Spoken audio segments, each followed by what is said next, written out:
it's Juliet from WTI.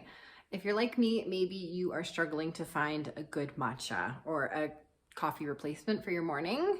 I did a lot of reviews, I looked at a lot of things, a lot of research, and this matcha is amazing.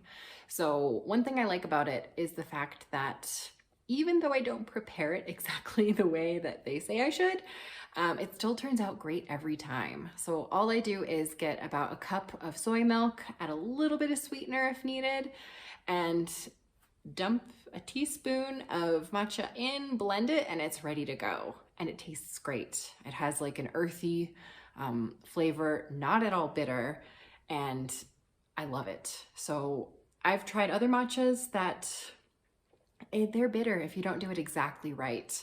And sometimes I don't have the time to do things exactly right. In my morning, I like to get up really quickly as late as I possibly can and make this and then join my meetings. So this is a really great matcha. I think it's a testament to how good it is because I'm not preparing it really correctly exactly, and it still is fantastic. So if you're looking for a non-bitter, delicious organic matcha, get this, hands down, and that is my point of view.